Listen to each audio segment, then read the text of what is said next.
வணக்கம். ரமா கோவிந்த் தெய்வீக பதிவு சேனலில் இன்றைக்கி நாம் பார்க்க போகிற ஒரு முக்கியமான பதிவு சிவபெருமானை பற்றிய பதிவு. அதாவது சிவபெருமானுக்கு நந்தி எப்படி வாகனமாக வந்தது அப்படின்றத பார்க்க போகிறோம். வீடியோவை முழுமையாக கேளுங்க. சிலாத முனிவருக்கு சிவபெருமானே மகனாக பிறந்து பின்னாளில் நந்தி தேவராக மாறியதாக புராண வரலாறு கூறுது. பிரதோஷ பூஜையில் சிவபெருமானுக்கு முன்னர் நந்திக்கு தான் முதல் அபிஷேகம் நடைபெறுது. பிரதோஷ காலத்தில் மகாவிஷ்ணு, பிரம்மா உள்ளிட்ட 30 முக்கோடி தேவர்களும் சிவாலயத்துக்கு வந்து விடுறதால நந்தியை வழிபட்டால் சகல தெய்வங்களையும் வழிபாடு செய்த பலன் கிடைக்கும்.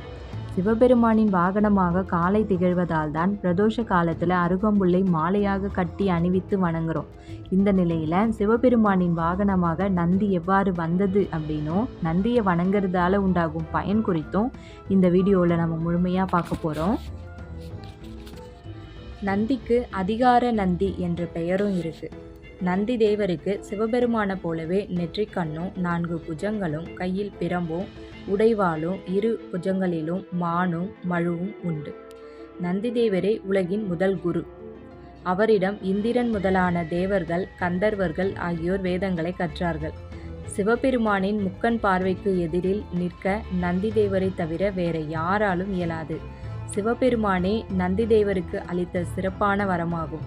நந்தியின் நிறம் வெண்மை என்பதுடன் தர்ம தேவதையின் வடிவாக நந்தியையே சிவபெருமான் தனது வாகனமாக இருக்கும்படி கூறினார்.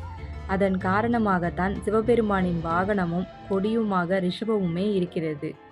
பிரதோஷ காலத்தில் சிவபெருமான் நந்தியின் 2 கொம்புகளுக்கிடையில் திருநடனம் புரிகின்றார். அதனால நந்தி தேவருக்கு அருகம்புல் மாலையை அணிவித்து நெய்விளக்கு ஏற்றி வழிபடலாம். வில்வ இலைகளால் அவரை அலங்கரித்து அர்ச்சித்தால் கோடி நன்மைகளையும் அருள்வார்.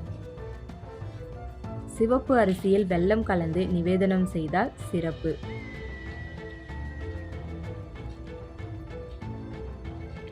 ஐப்பசி மாத வளர்பிறை பிரதோஷ தினத்துல நந்தியின் 2 கொம்புகளுக்கிடையே சிவ தரிசனம் செய்தால் பாவங்கள் அனைத்தும் விலகி கோடி புண்ணியமும் கிடைக்கும்.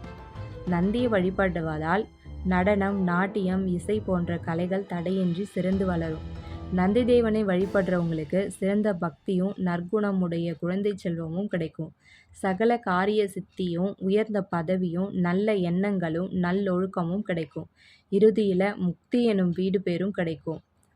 துலா மாதம் என்று அழைக்கப்படும் ஐப்பசி மாதம் முழுவதும் காவிரியில் தீர்த்தமாடல் நடைபெறுவது இன்றுடன் நிறைவு பெறும். இருப்பினும் கார்த்திகை மாத பிறப்புக்கு சூரிய உதயத்திற்கு முன்பாக வரை காவிரியில் குளிப்பது புண்ணியத்தை கொடுக்கும் என்று சிவபெருமானே கூறியிருப்பதும் குறிப்பிடத்தக்கது.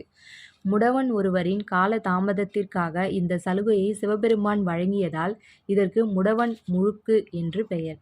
இதையடுத்து புனிதமான காவிரியில் இன்று நீராடி புண்ணியத்தை பெற்றிடுங்கள். இந்த நாளை நன்றி.